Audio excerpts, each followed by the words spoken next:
Welcome to a wonderful edition of One-on-One Dungeons and Dragons. This time we are Shalmir, either during the 5-month break before the Centennial or after. We'll see how it goes, where we can just fit it into the timeline. Right now, things are wishy-washy. I'm not hardcore because we have all the teams and lots of side missions going on. Whatever makes sense chronologically is happening. Shalmir expressed an interest in trying to find the sound of the other Titan Forge that was going off. He finds himself inside Waterdeep with time to explore exactly that lead. You have all the resources that Shalmir has available to him, which would be through the Black Staff, the local libraries, friends, and Grey Hand, to try and gain information and even discuss with your other friends, or work off of, since they're not here, your teammates, what they experienced when they saw what they believed to be the Sun Forge when they fought Ragnorum inside that hidden temple. So all these things are available to you at this time. What would Shalmir like to do? Well, first of all, when we heard the pinging initially, there was no sense of no indication of direction or anything like that, right? Give me a history check. Oh boy, Shalmir's not smart. So let's get that. 9, yeah, not great. It was coming from the skies, my guy. It was like... It hurts doing history checks to Shalmir after playing Ralia, who's got a +5 to intelligence. Yes, I love it. You make things real good, but, don't need to remember the unimportant stuff. Right, yeah. All right, I'm trying to think what he would do. He'd probably... I guess he'd go to Blackstaff. Okay. So certainly. I'll go to Blackstaff. Yeah. I'll go to her tower. I don't know if she's gonna be there or not, but yeah. Going to the tower, seeing you. I'm happy to now put this before during the 5 months leading up to the Centennial. This is normal Blackstaff pre-madness, and she's happy to see you and also interested to talk to you since you have just basically returned after a few months. You're back to life. So easily accepts your request for assembly, and you guys sit down in her, meeting room. And she looks to you, Shalmir, and goes, "Wonderful to see you again, Shalmir. What is it that you need?" It's good to see you as well. I'm sure you remember from the Centennial meeting, the first one, when I shared my whispers with you from the Mountain Lord. Yes. He speaks of gems. It seems to me when I crafted this, I'll hold it. You can't see it; it's invisible and non-detectable. Yes. But I'll hold it anyway. Yep. And also, this one I believe is the one of grass, and I have the other one complete of sun. The Titan Forge that we found in Phandalin was, I believe, the anvil on the inscription said something of grass. Now, I heard another anvil pinging. From where, I do not know, but I suspect that it has to do with the sun gem. Interesting. You make sense, and this is very reasonable proposition that you lay before me, Shalmir. I did hear such pinging on that day as well. It seemed like the noise carried throughout the world, almost as like a note to let us know about such events occurring. Even from Waterdeep, we could hear the pinging that happened now twice at the Grass Forge that you have pointed out. And I believe both times it was your doing when you were working on the Grass Stone, the two halves of it. To know where the Sun Gem Forge is, we have been trying to detect it since your friends have left, but it would seem it has wards of some sort that keep us away from teleporting in, from scrying in, from getting into such a location.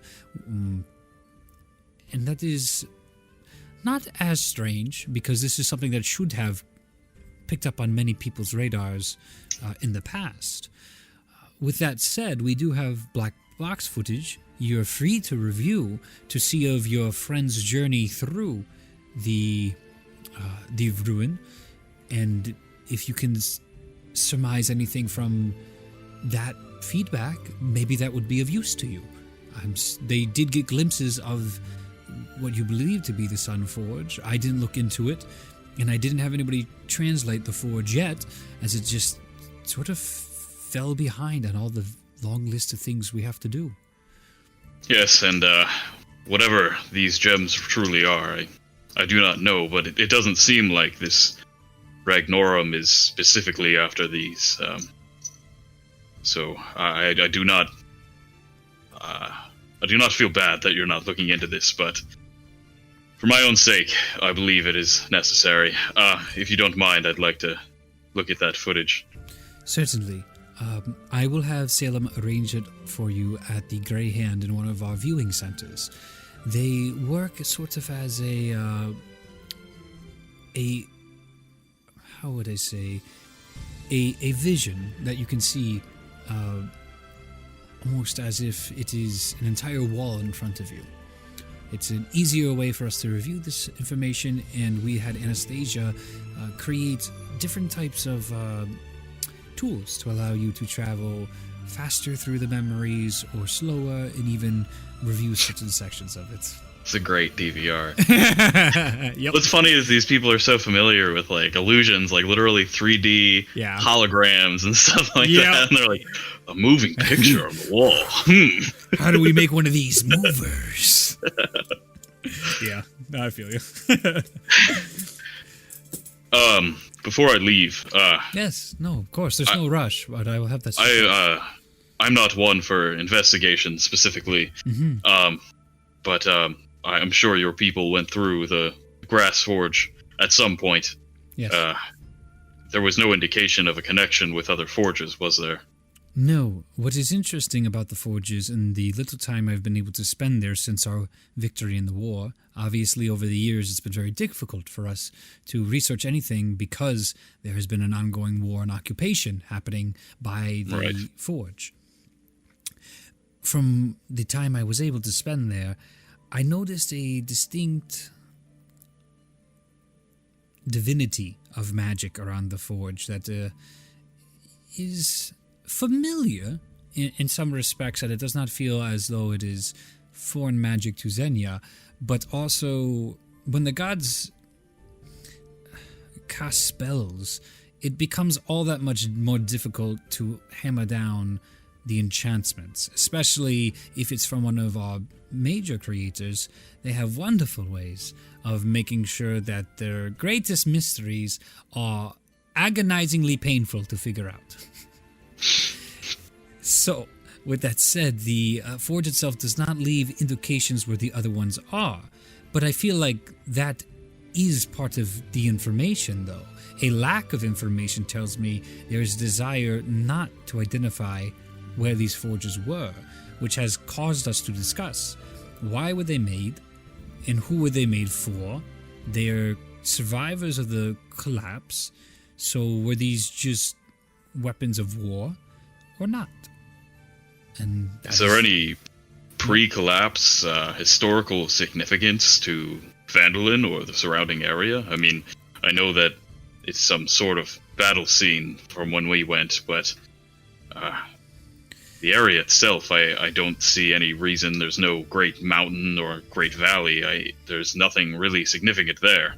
I don't know why they would choose that location. Agreed. Of any significance, I have not found anything, but there could be much more research done inside any of the great libraries inside our city, or the monastery that was established in the past couple of years in the name of Cassandra, who brought us information from Tendorf. The Crane Monastery has been hellbent on a mission to find out what is real from falsehoods, what is legend and myth from reality and fact. And they have been dedicating their lives to this cause since her sacrifice in our battle with Mansoon and Escott and the Cobalt Wolves. So those may that's good information. Help you with the details that I was not able to dig deep enough into, as there's always another crisis that demands my attention. Yes, well, I appreciate your help. Certainly, and I appreciate seeing you, Shalmir. I hope things are going well, and we're all very happy to see you back here. Thank you, and put a good word in for me with L'Oreal. Oh, good luck with that, but I most certainly will. Somebody has to try, right? Try you will. She's giggling at such a bold and like, I'm going for it.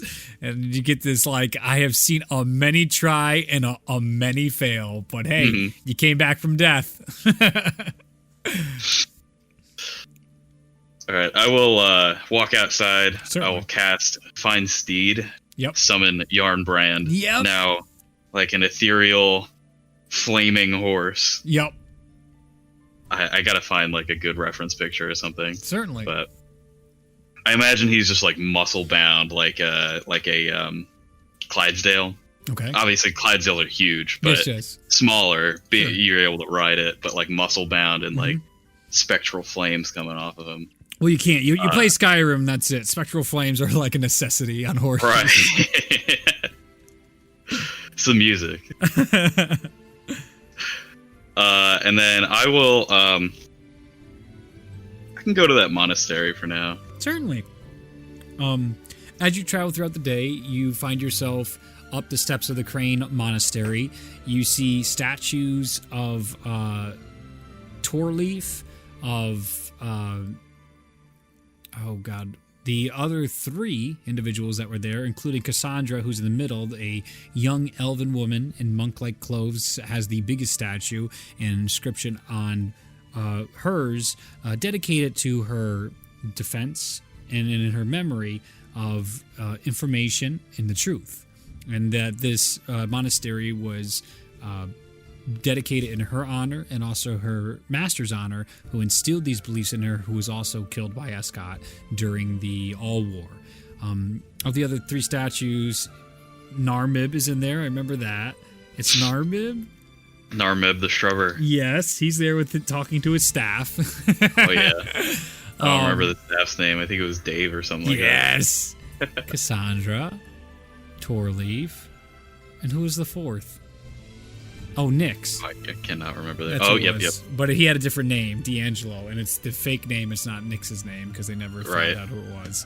But those are the four statues that are out there. The three of them are smaller than Cassandra's bigger one, but it's not the centerpiece because they actually have like a crane insignia like of stone embedded into the wall of the monastery, and it's very square-like, very typical monastery. Blues and whites are all the colors, and it has on top of it a stone crane that is not excessively large, but big enough to draw sights like, oh, that's really cool, sort of like a big donut on and Simpsons has on that one place. Yeah.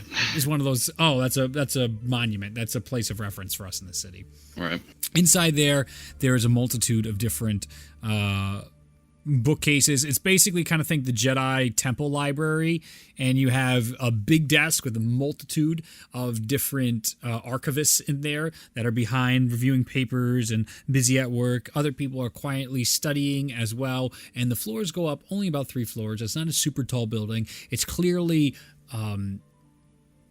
in progress. Even just taking a look at the back, you can see rooms, glass windows. It's a very open layout, and it seems like very much this atmosphere of like hide nothing. You show everything that you have. There's no reason for secrets among facts. And you can see people actively like transcribing new journals in the back and artifacts that are basic, very museum-like, and you can see them working on those and copying things down or taking measurements or being very gentle with their samples. And all that is going on inside the Crane Monastery right now. Is there a person at the desk? Certainly is. I'll approach the desk and, hello, my name is Shalmir Steltadana. What is your name? Who do I have the pleasure of meeting? You see in front of you, where's the mail? There's the mail. It is, Devin Liu, and it is an elf with like buzz cut hair, long face, very standard features, very modest looking inside these blue and white robes with the symbol of the crane on it. And as he sees you, he goes, "Greetings, Master Hero of Waterdeep. Thank you for gracing us with your presence. We've heard many of your stories, and we are happy to hear of your return. What is it that you need from the monastery today?" I've been told that you may keep knowledge of days past. What do you know, or what material might you have on a Titan forge? Titan forge. We can gather some material. It may take a few hours' time for us to ask around. And I would say, from what knowledge I know, the Titan Forge is very recent in a lot of our research and findings, thanks to very much your efforts and your group's efforts.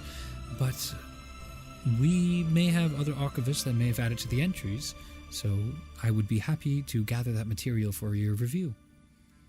Yes, that would be most welcome. I do have to go watch some footage.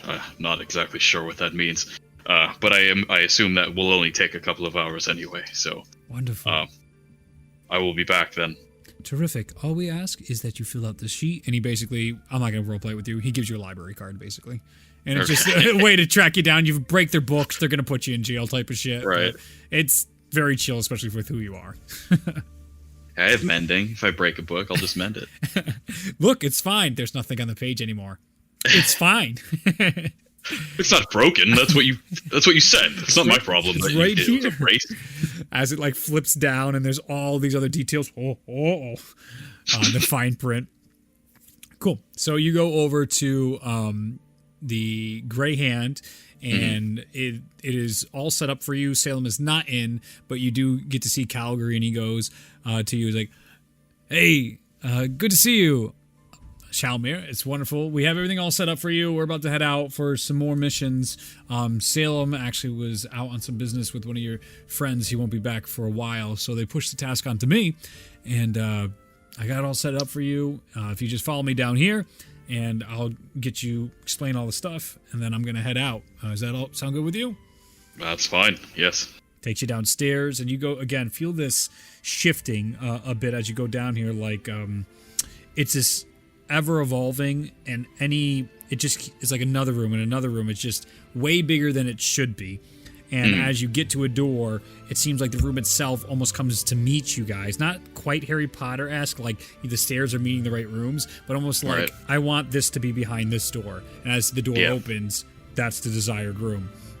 As you're in there, you can see in front of you a black box that is, it's very small. I mean, it's just a rectangle, very thin box that you're familiar with, plugged into some sort of device, kind of like a console, and it goes forward into a crystal, and that crystal is hit by a couple lights that are being shined through, and that's projecting onto the wall.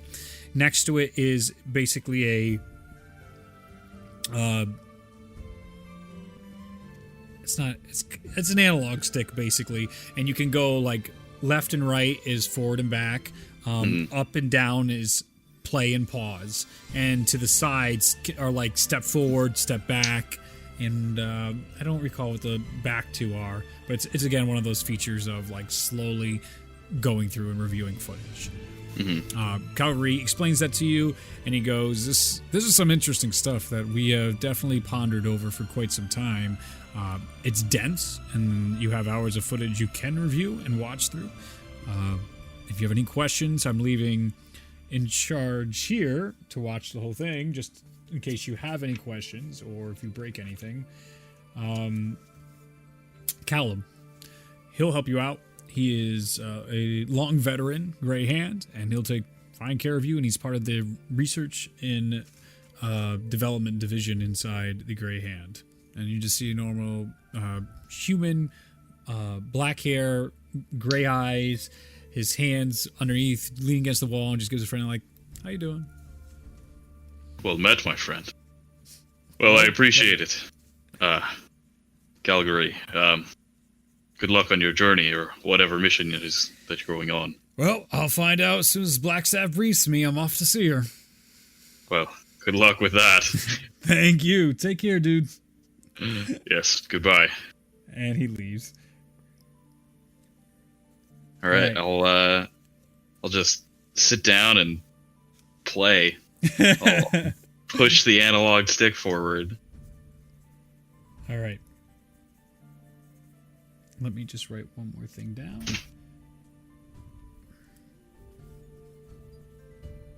Oh. Okay. As you play forward, you see the entering into this area starts with them exiting the Fey Wilds, as they have it queued up to you. And you notice the way to get in was, oh, you know what? I should just fucking make you roll some perception checks. Just gonna give it for free. What a nice DM. Fucking one-on-one's making me weak.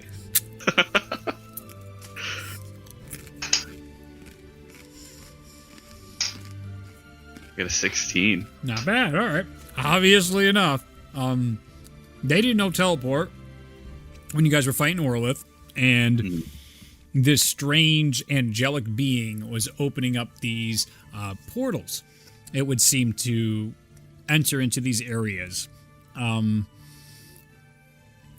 Inside there, then they turn into clouds, which the whole thing kind of gets fucked up. Like, the footage isn't working quite right because it is now a cloud. And then they just sort of appear at the front entrance, and they see a lot of dead serpentine bodies, which I don't believe Shalmir's ever come across Yanti, so that is new to him. I don't think so. They enter in, and as you remember, you, Luke, remember the entirety of the dungeon that you guys played through. You do see the dancing bit, and you can make your own assumptions about that. And seeing Zeph dance is like, that is interesting. But everybody else played along pretty well. I would also say the first was a obelisk pillar that you guys did run into initially, which was of interest, as I believe Tullius was able to read it and commute what some of the effects were of it. As you guys also walked through that strange endless falling area, you remembered you saw the symbols of the sun, the eclipse, the full moon, and the star. Leaving that area was the butterflies and the gas that scared the shit out of everybody, and everyone almost got murdered. But then you guys escaped from there into the dance arena, and then you ended up fighting a zombie beholder and the Wendigos. So you get to see how awful that shit is. And then you guys enter into the forge room, which is all covered in ice and slowly melting with all these blue flames inside, as Tullius is using his uncle's newfound scimitars to cut through stuff. And as you guys are exploring, the worry starts to come through with Ragnorum coming, and there's a mad rush to try and avoid Ragnorum as you guys are trying to figure out how to get the something of light. I can't believe I forgot the name of it at the time that they were looking for, which would be the Paragon? The Paragon of Light, which would be the orb. And you guys are trying to melt the ice that is encasing the orb right now. That was in fact above the Titan Forge. Give me a perception check, an investigation check, an intelligence check. 16 again for perception. Okay.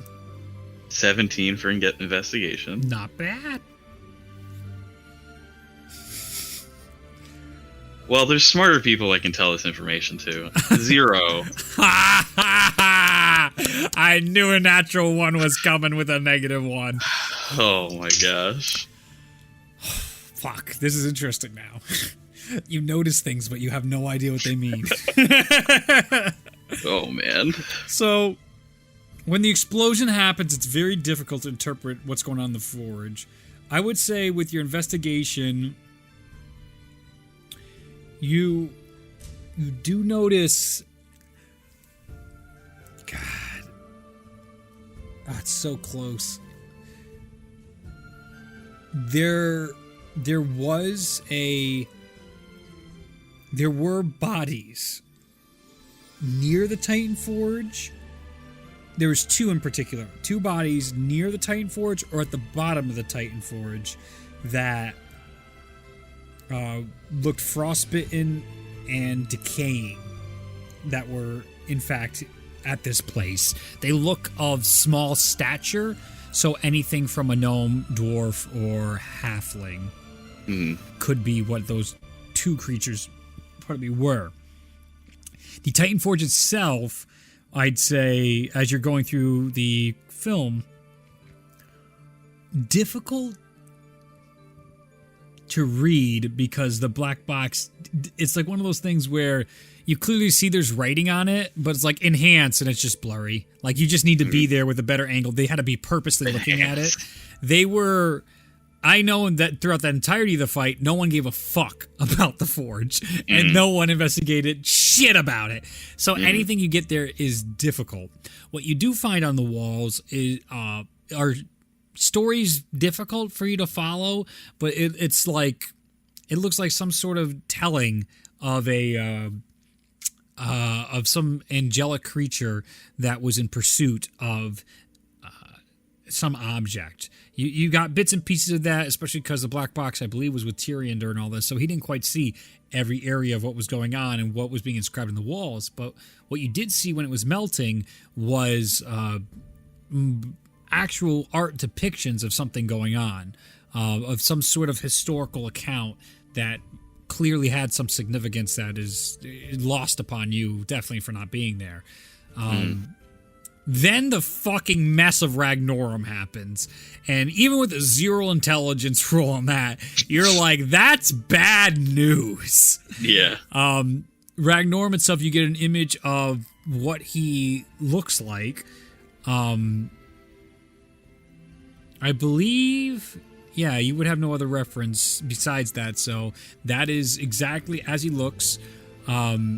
Between his stature and the horde that comes in, it did look awfully hopeless, and seeing teammates going down was ridiculous. But you got to experience Tim Tom and Tharnazan, and they came in, saved the day.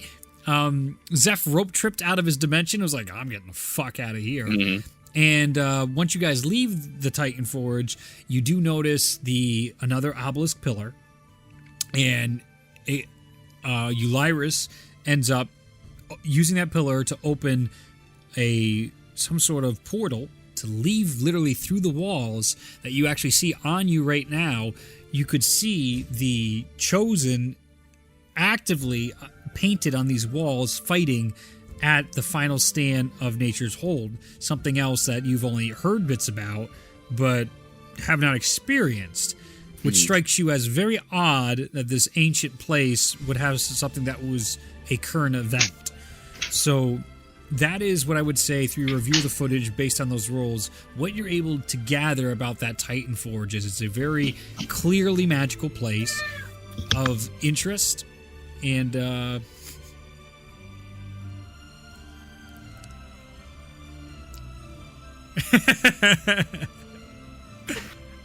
it's great to see her. Sorry about that. But... Don't be sorry. Everything's fine. She's great. The dog was attacking my Oh. He likes biting, Yeah, he did. like sweaters and things, jackets. Been there, done that for 2 years. Yeah. Yep. Anyway. Sure. So that is what you can get out of all that. Okay, well that means Jack shit Shalmir right now. So he has the information, yes. But yeah, he's just gonna be like, great. Well, that's all I came here for. Got everything I needed. Have a good day. He's just gonna walk out, like trying not to be obviously not understanding what's going on. Kalman is happy to see, and with your like instant after it was over, you're like instant like I'm good, and you leave being like impressed with that insight check. Like, damn, they're heroes for a reason, man. That guy could just process that shit. Like we've been reviewing this for, damn, just damn. Okay, could you not? What is this? 339? I don't know. Ohio, Akron? No, I don't know you. Go away. Go away. That's the job offer, probably. I just declined the first one to come back in months. Anyway, okay, so you're able to leave there. Hours have passed. Go back to the monastery. Absolutely. As you come back to the monastery, Devin is there to see you. He greets you, and he's happy to take you to a spot. It's isolated. Whenever they do review, they have them in these pretty pristine rooms. It's all this, all the stonework is tinted blue. So it almost looks like marble, but it's not as expensive or as fancy as marble work. It's just mixed in. So it's normal solid, but it looks like whatever minerals that they were crafting this out of, there was clearly a mix in there, and probably intentional either design-wise, or they purposely picked this rock because of the coloring of it. Like whatever material just gives off that sort of tone. But it's not dark, it's very subtle. So it's definitely gray, but if you look, it's like, oh yeah, of course, there's bits of blue now, I see that. It's like a steel blue. Yes, exactly. Yes, that would be a great way of putting it. Inside here is a table. There's an empty bookshelf that allows you to put books as you go up on it. There is writing utensils and parchment inside here. Just about everything you need to read. There's also magnifying glasses. And Devin looks to you. If you have anything you need, do not be afraid to seek me out at the desk or any other archivists. We'd be happy to discuss with you any of your findings or any questions that you have, and we'll try to answer it to the best of our abilities. We're doing our best to find as much information as possible. I do have one question. Certainly. Who are the researchers involved in this? Can you get me anyone that was directly involved? Yes. Of the researchers directly involved, there were 2 that worked on interviews with your group and with the individual that records a majority of your travels, known as Matt, that frequents the area. I believe he's a resident of your bar. He helped give us accounts, as well as a gray agent. No. Good boy.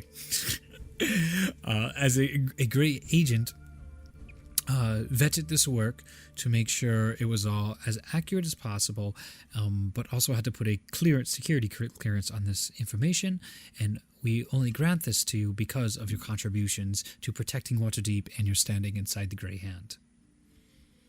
Right. Their names, the first one being Anastasia was the Grey Hand reference. She personally reviewed it all. Mm-hmm. And then the 2 archivists are Bo. Oh boy. Oh, not Beauregard. Oh no, that's a coincidence. That's like a Freudian slip. I must have just subconsciously put Bo in there. It's B.O. See, we got a monk here. That's not what I meant. It's B.O. It's not Beauregard. I find Bo immediately. Where's the rest of the Mighty Nine? Fuck. I don't know, man. Go away. I'm a boy. Leave me alone. Okay, it was Bo Atat, so A,A-T. Mm-hmm. And the other one was what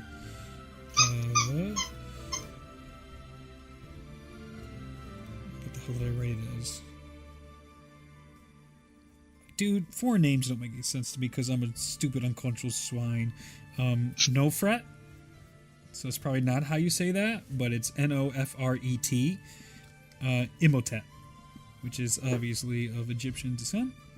Mm-hmm. And that is Imohtep. Those are the 2 archivists that worked on this project. I believe No Fret is currently on an excavation inside Whitland. Bo is currently at the monastery, according to my notes, which kill me. I'm gonna ask for can you point me into the direction of this bow? I'd like to talk to them directly about some experiences that I've had. Certainly. I will actually send a Bo down here. I'll go see what they're finishing up on their assignment. I believe Bo is working on a restoration piece that should take maybe another 10 to 20 minutes, and then I'll send them here to your room, and they can help answer your questions. Thank you. I will get started on this research. You got it.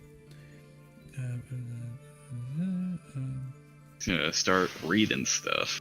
All right, give me a Oh boy. history check. Actually, my friend Ralia needs to help me here. Nope. No, she doesn't. Nope. 14. Not bad. Not bad. Yeah, it's okay.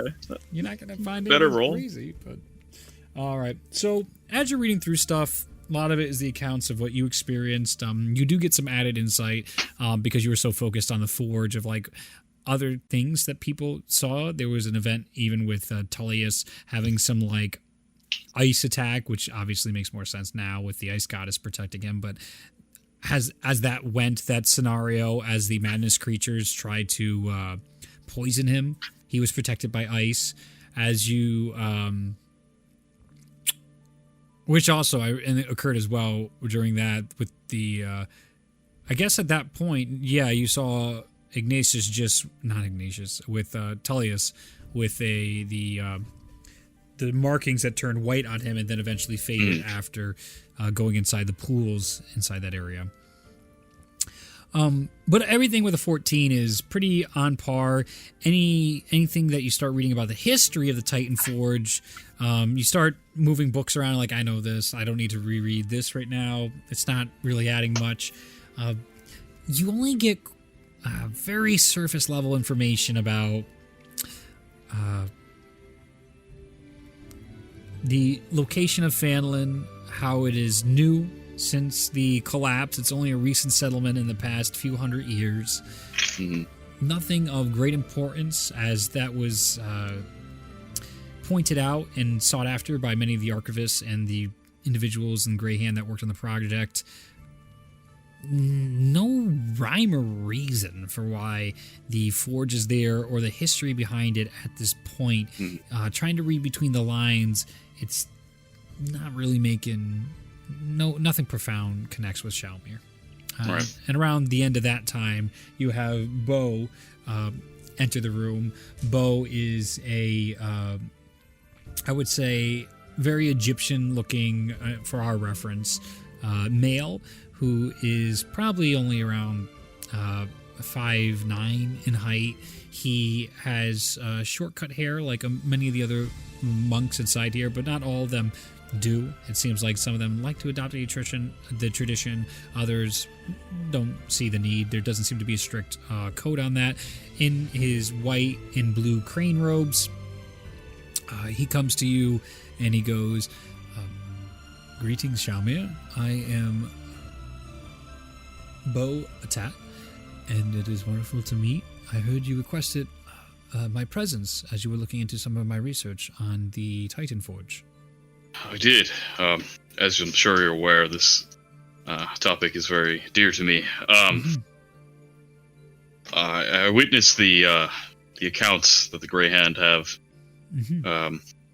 Some things that I saw that seemed significant to me, but I could not make use of them. I do not understand their significance. One was an obelisk. This thing that, I mean, there were markings on it and such, but I do not know. I couldn't read anything or whatever it might be. I just wanted to describe like what I see, what Absolutely. I saw. Actually, yeah, easily enough to do. Very patient. He looks very understanding, very engaged as he takes in all of your descriptions of it. He responds, "This sounds similar to many accounts that we have seen throughout many ruins that individuals have reported upon or came back from.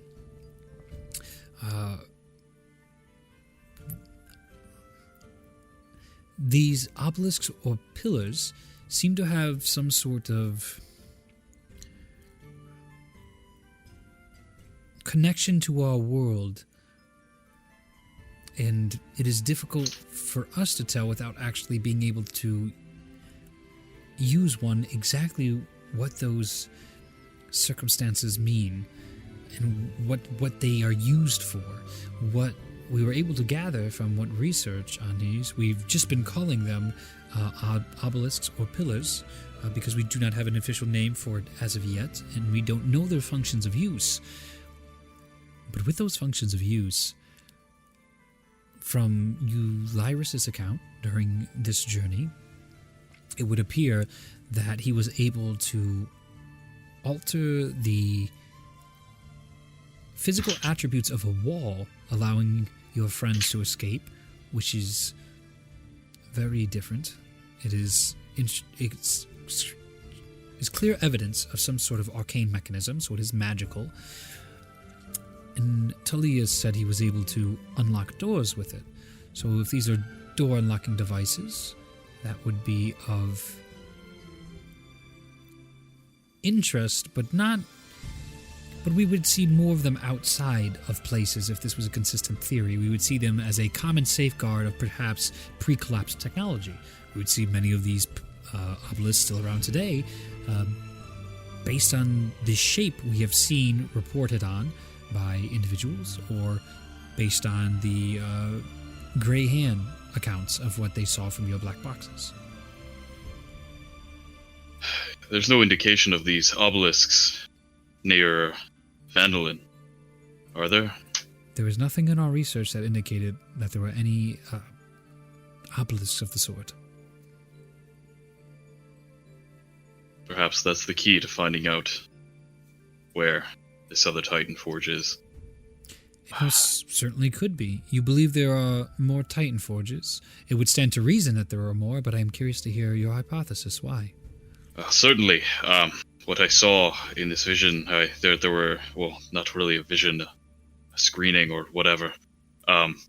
There were two bodies of small stature. I don't know, I couldn't recognize whether they were dwarves or not, but it certainly could have been. Murals on the wall depicting a scene. I'm not sure exactly what that scene was, but there are definitely more Titan Forges, and this seems to be the location of one. If these obelisks are connected to the world in the same way that I believe the Titan Forge is to be, then I imagine that they would be connected in the same way for the Grass Forge. That makes logical sense. Perhaps it would be worth a journey to see if I can find such a thing. I do not see any reason against. I think that is a logical hypothesis and argument. We very much agree, or at least I do, that I believe there are more Titan Forges out there, and based on these accounts of the Titan Forge that we can no longer find access to, all signs point to this being a Titan Forge, but without evidence I cannot declare that there is, in fact, a second Titan Forge. So that is only for posterity's sake that we have to talk in such terms. If you could find such obelisks, it would be of extreme interest to all of us to know where that might lead and if you are successful in such an endeavor. Well, if I'm going, I'm going to look into the cave, Wave Echo Cave. Would be helpful to have a hand if you might have that opportunity. I can check to see what duties I have right now. I'm not certain I can get off them, but if you are asking for aid on a mission to do more research on the Titan Forge, the monastery can most certainly help and send aid with you. I would definitely appreciate that, and perhaps we can get someone from the Grey Hand to help us as well. Wonders. That way we can record whatever it is that we encounter.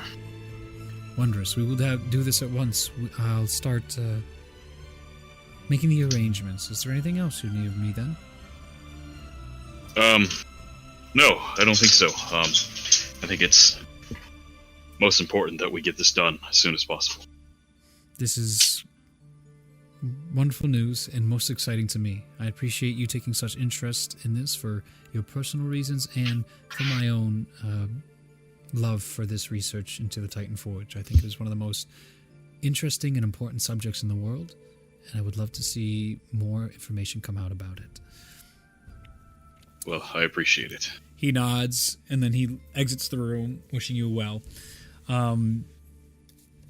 Okay, so Nofret Imhotep can actually go with you on the mission. Bo cannot.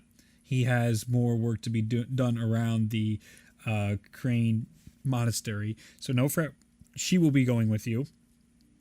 And of the Gray Hand, one of the second in charge of the research and development, which employs a buttload of basically ruin delvers, is coming with you. And that individual is human. And their name is around here in my notes. Just gotta find them.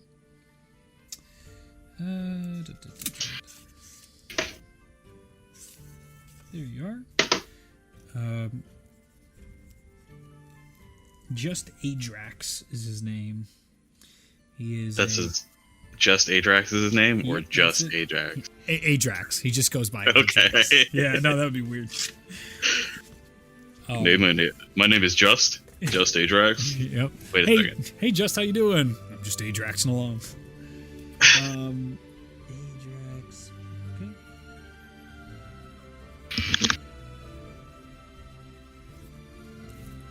Well, everyone is way shorter than Shalmir and not even close to as muscular, but they join you in your journey to Fanlin, which will take the better part of a few weeks to get there on your own and through horses and all that.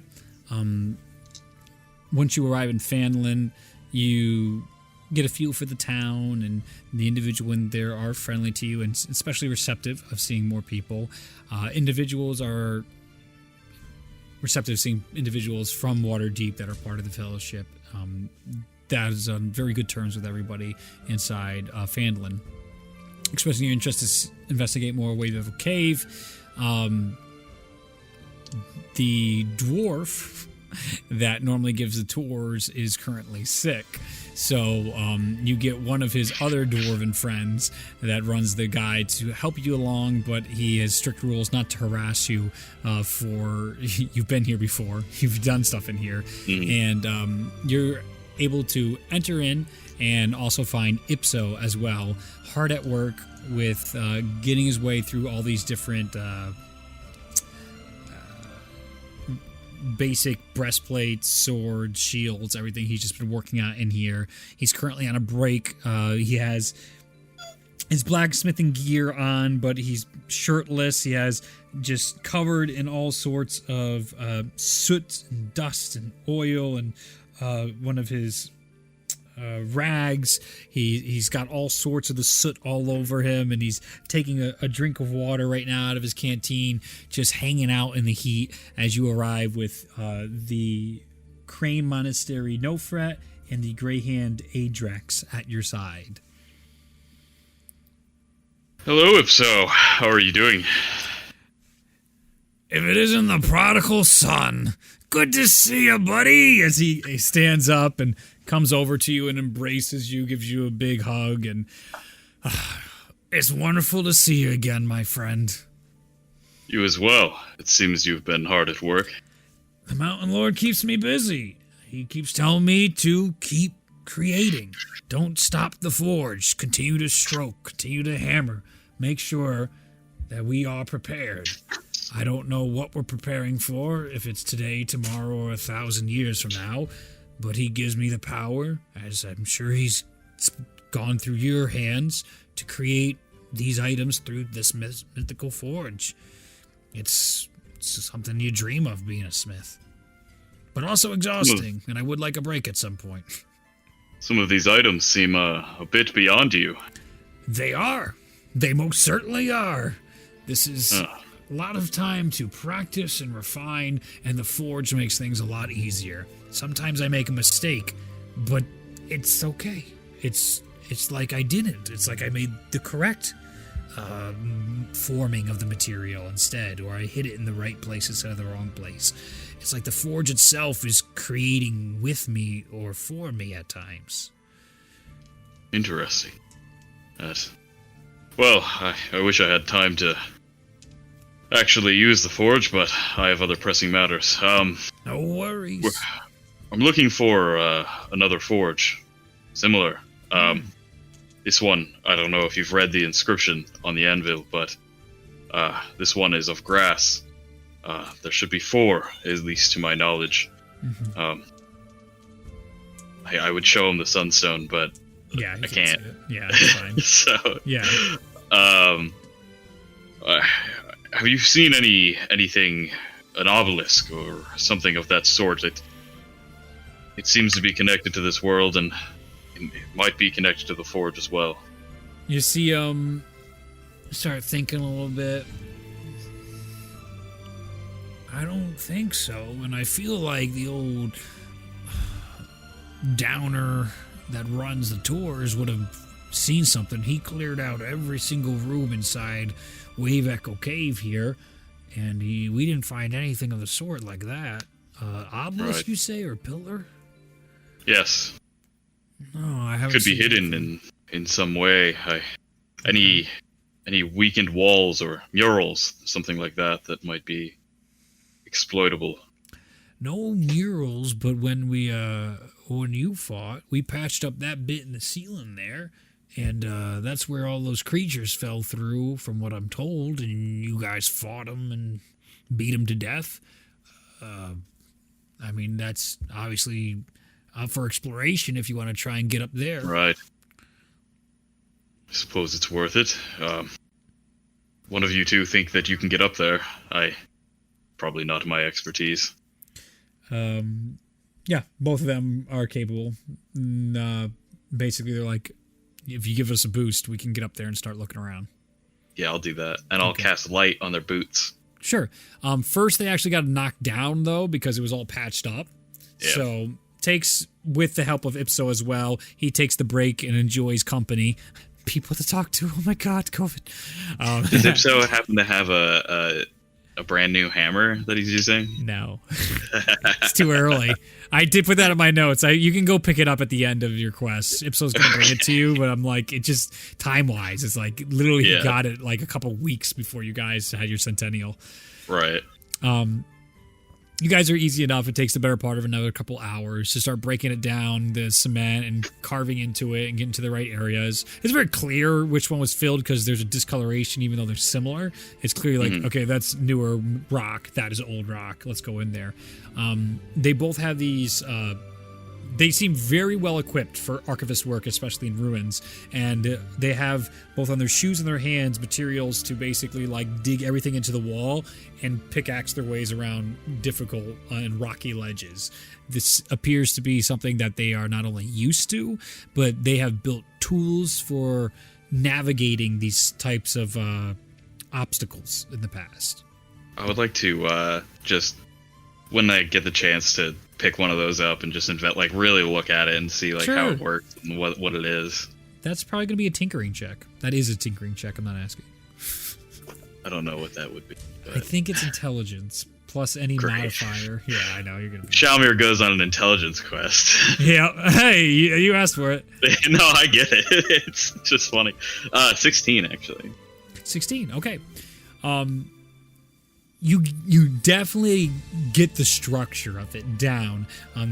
It seems simple enough with the 16, to be honest with you. It's one of those wonderful devices that's like a common tool, like a pocket knife or a flint and steel lighter. Like, this is obvious. It's not that complicated to wrap your brain around. And it's basically, it can be fitted towards your boots. So they basically put these on and put it on their hands as well. And they have ways of... it's more like digging in with the metals of it. It's not so much gripping. There are some arcane runes for Featherfall on these as well. That you, I'll just give you. I mean, it's fine. I can cast Identify on it. Exactly. Well, so you get the sense that in case they fall, they have an accident. These were clearly enchanted for the Grey Hand to slowly come to the ground with this device. That's why it's very much like break into it as well. Otherwise, they're still relying on their grip strength of their gloves and all that type of stuff. So you toss them in, give me strength checks as you're like, up you go! For them to go grip on the walls. 17. Nice. And 14. Not a problem. Both no fret and actually they got to do athletics checks too in conjunction, but I believe they should be fine. Oh yeah. Base 14 and 18 rolls plus their modifiers. Great. So they're up there, and you hear them up there. They're moving up, and you hear the clinking and clinking and clinking for about a couple seconds, and then eventually you hear it stop. The light that you're seeing up there disappears, and you can no longer see the light coming down towards you anymore, as you can hear the two of them still talking. No panic, no screams. What do you see? You hear No Fret respond. She says, it seems to be some sort of ancient temple inside here. You should probably come up here. I think what you're looking for is here. Do you have a rope you could throw down? Yes. They put the rope down, and they get a stake, and you can hear the ping, ping, ping, ping as the stake goes into the stonework ground. Give me an athletics check as you go up. You can get up there, but how hard a task is it going to be for Shalmir? I would like to know. 16. Easy. Come on, it's Shalmir we're talking about. This boy's got forearm strength for days. As he goes up there and he hauls his giant-ass plate armor up. Little winded, though. I was like, maybe I should have took that shit off and all my weapons. As he gets up there, it's a tight fit, too, so you're like, shit. And as Shalmir, you're like also crouching a bit. What you find inside here is one of the pillars that you saw inside your vision. It is a little bit shorter than the others. It has that bronze-like work around this obsidian obelisk. The two of them are inspecting it right now. You see the gray hand Adrax look to you and goes, when we tried to explore this hole beforehand, this never appeared. This was never here inside here. It was just more wall. But when we continued trying to push through just now, it almost seemed as if it was a illusion spell that was in front of us, and we just passed right through it. I believe it dispelled it when we came through it, because you did not see that, correct? I don't believe so. It seemed like it was an open passage. Right. They both have their notes out and they're scribbling things around. Inside here, you do see what looks to be on the ground. It's like crumbled white marble, basically, of it's a little similar to the temple, actually, that you guys that you saw in the video playback of their adventure. But the main focal point here is you can see a marble carved stag with one of its antlers fallen to the ground, and it looks like it has been slowly decaying over time inside here. It's cozy, but it's clearly some sort of shrine holy-like area. Okay. Is the antler, like, how big is the statue? I would say probably like greyhound size. It definitely looks like a miniature stag in that regard. Like, it clearly looks like it was shrunken down and made to fit in here. So I can pick up the antler then? Yeah, absolutely. Oh, God. Okay. I want to pick up the antler and just, like, put it back to where it should be. Yep. Cast Mending right on it just to try to fix the statue. As you mend it, you can feel this warmth throughout your body. And you can have a free D10 inspiration die whenever you want to use it. Beautiful. As you feel the blessings of this creature, this entity, come about over you. Do I know anything of a stag? You can make a history check. Okay. Well, great at those. 1. Shit, I think someone brought that up in the meeting, but like... Yep. I had a lot on my mind, and the gems were there, and like, whoo! Well, no fret. This stag, I seem to remember something about it, but I don't remember anything about it. Is there any significance? As the two of them are looking at their books, they look at you almost like, "Uh-oh, you catch a case of the dumbs?" But they're definitely holding that shit back, and they're like, "Oh, that is the symbol for Zahir, the god of hope and one of the four major creators. It is strange to see one of his shrines hidden away, especially since most of his shrines have been lost to history, or we thought destroyed. This is interesting." As they continue to write their notes down, and some are now trying to copy whatever things are on. And as you can actually see, it's very, very faint, but you can see like new runes glowing on the obelisk, and then they fade and go away. And it's just like as before with the other ones, like there's a new rune on it, and then it's fading away as it goes on. Is there anything in this temple shrine thing, or is it just pretty, like empty? It's a pretty barren, ruined into place. You can give an investigation check to see if you find anything. 14. Ah, man, this is. Yeah. It looks like this is pre-collapse, and whatever the hell it was, it's taken a beating. Are there any like passageways or anything, or does it just seem like this was completely sealed off? And it seems like, boy, what a weird quest for Shalmir to go on. Give me. I'll give you a wisdom check. Feel this one out. Okay, it's much better. I'll tell you that. Yeah. 16 plus 3 for wisdom. Based on like your background in building stuff, being a blacksmith, you understand structural integrity. It almost feels like this was probably many stories above Wave Echo Cave, or was Wave Echo Cave but higher up, and whatever happened collapsed it down to the area in which you're in and was buried. And with years, like, you know how sediment layers form, that's basically what ended up happening. Is this became a sediment layer, and it recorded a piece of history.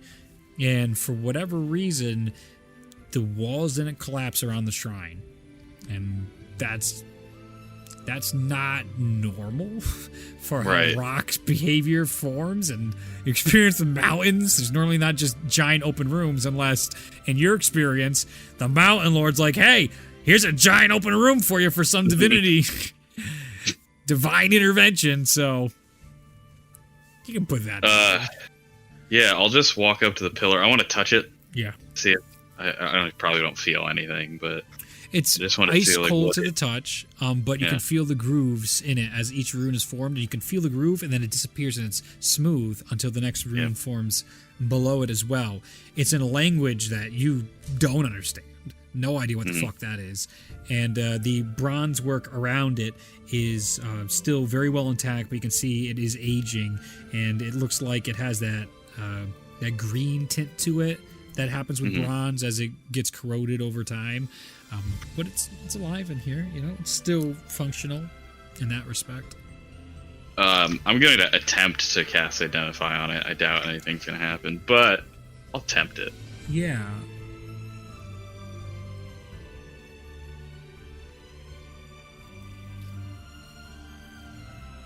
Could you read me Identify? Yeah, you choose one object that you must touch throughout the casting of the spell. If it is a magic item or some other magic-imbued object, you learn its properties and how to use them, whether it requires attunement to use, how many charges it has, if any. You learn whether any spells are affecting the item and what they are. If the item was created by a spell, you learn which spell created it. Give me an Arcana check.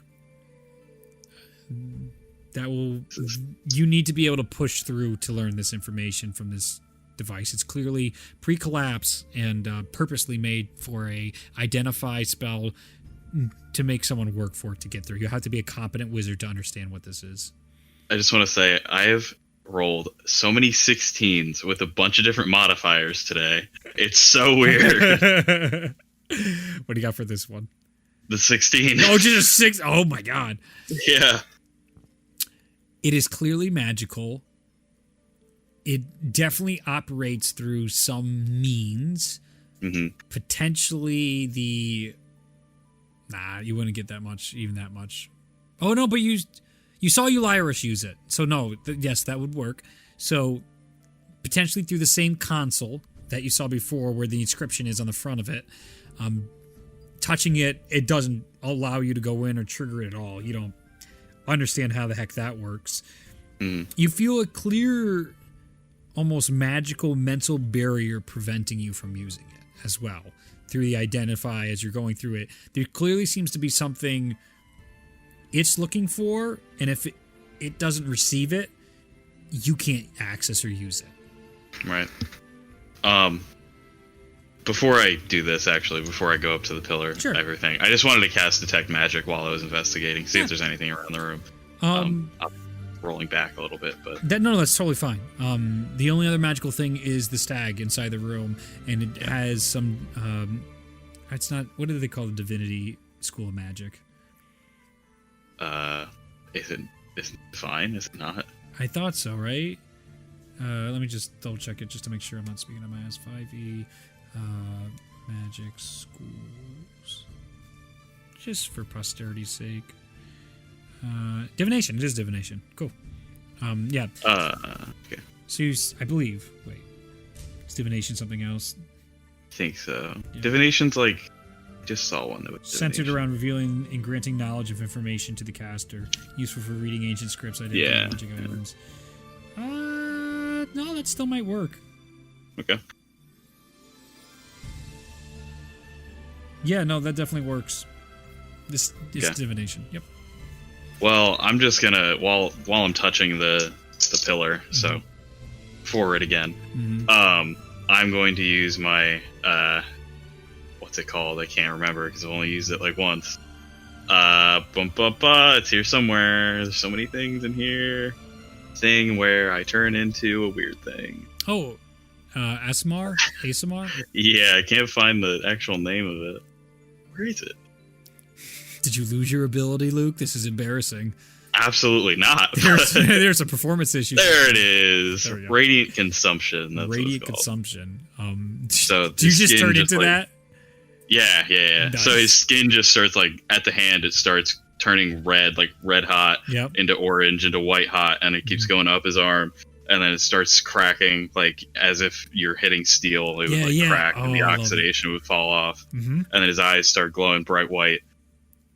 And I'm just holding on to it. Okay. And there's bright light around me, and dim light for another 20 feet or so. And they are going to take some radiant damage. Oh, Jesus. Do you have to make a save? No, you can't make a save. It's just damage. How much? Nothing you can do about it. It's just 6. Okay, that's not terrible. As they feel the fires of your transformation, they back off and they're like, did he do anything? Did you touch? He touched it. And they're now thinking, did you touching it just cause you to get transformed? No. This is not known, by the way. Most people don't know about this. Right. No, this is my true form. You see them both like, okay then! This is new! Yeah. All right. Did you gain any abilities when you transform into this form? Is there anything different about you just aesthetically? This is... Well, yeah, so, I mean, I can... It's basically just damage at this point. Okay. Let's see. I can... Anytime I make an attack or a spell, I deal 11 extra radiant damage to one target. And that's basically it. Everyone else just takes damage around me. Okay. So it's just like emanating this power, basically. Absolutely. Certainly. As you do that, you definitely feel inside this room, you can feel a more spiritual connection inside your true form. You see the pillar light up a little more quickly when you do something like this, but then it slows down after your transformation. The stag remains the same. As you look around the room, everything remains the same. But you can definitely feel that there is clearly something to this room. There's clearly a connection here hard to define.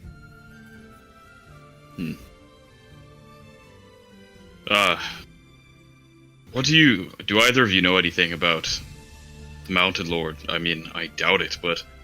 And this possible connection to Zahir, I've never heard of such a thing, but... I suppose it's possible. I suppose you probably only know of the Mountain Lord through me. I've never heard anybody else have any significance of it, but Well, the Mountain Lord... Let me double check my notes, but I'm pretty sure they have, actually. Funny you mention it. Oh,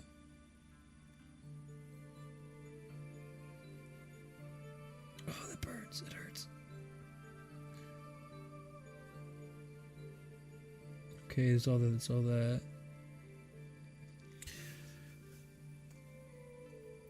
Well, the Mountain Lord, from your descriptions, tends to match, and this is no fret talking, tends to match or be very similar to many of the stories about the Allfather from Pank that is described and often worshipped by many of the residents of Pank.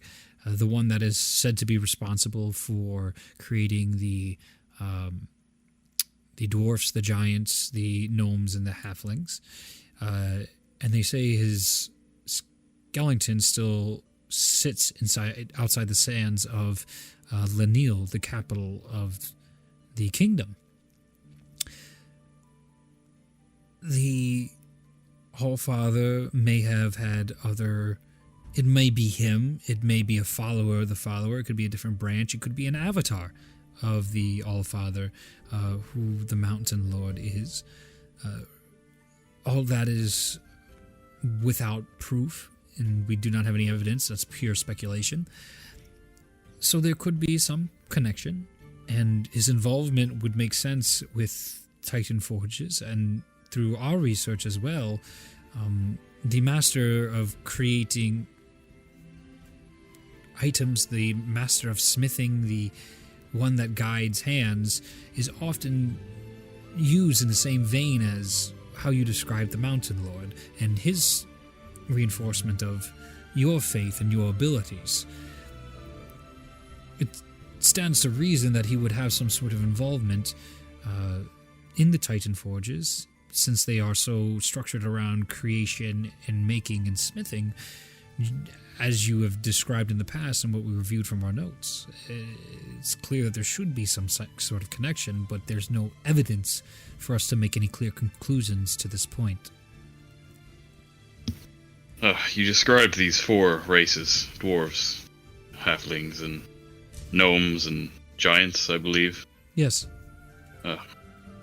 Where are their homes? Where are they from? What locations of the world do you know where they might have originated? It was said that the dwarves were crafted inside Pink, that the gnomes and halflings came from what would be considered Jalasia prior to the fall of all government structure over there. And the giants originated from what we refer to as Yongguk. All of them ended up migrating throughout the world with the evolution of our times. But those are our known locations of where they've originated from. Odd, because this is true. If this connection that you've made is a correct one, then what significance would this place be? This location? I mean, surely none of the followers would be wishing to be here. They would most likely want to be in their homeland. Truly? Confuses me. Most followers would be. It is quite perplexing. You make an excellent argument. With that said, the Mountain Lord and the Allfather typically aren't associated with Zahir, and we clearly are standing in a temple of Zahir. So that adds another layer of complication to what is occurring right now. Typically, he's associated with the divinities of nature, and that would be under Kratula's divine judgment. Yes. There are no followers of Zahir or such that we know of. Is this accurate? If I remember. There is nothing I know of to date. Minus Tullius that now has the book that he hasn't shared yet until the meeting months from now. But we have been looking long and hard for more shrines of Zahir, and they are non-existent. We find it hard pressed to even find followers of him, but we have so many written accounts of his faith that they are still indeed around. Actually, interesting enough, some of the reports of the Chosen discussed a cult that was more following Zahir, that were attempting to, and that ended up pushing the Zach, I love you. Pushing the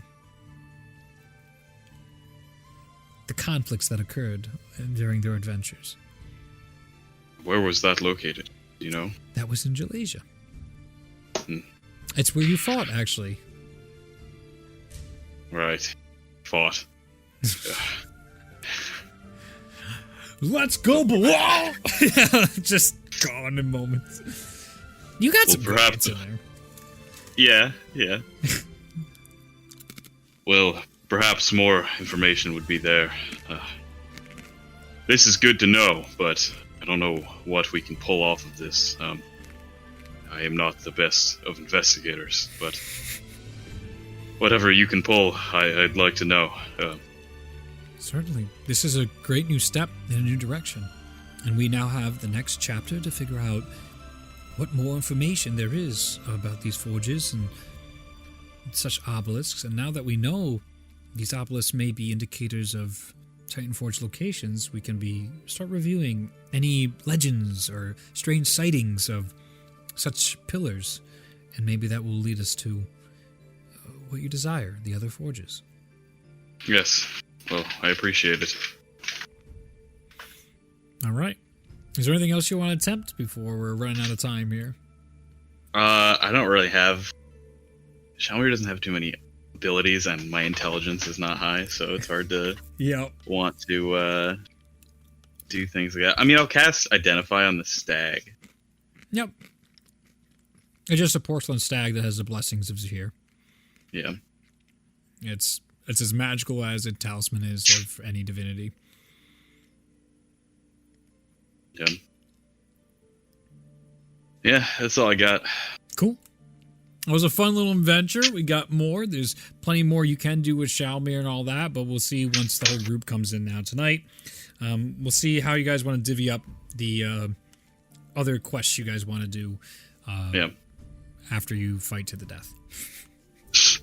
As Ralia fucks off to her temple, be like, I'll be back in a couple rounds. All right. She wasn't about to die. I'll stop that there.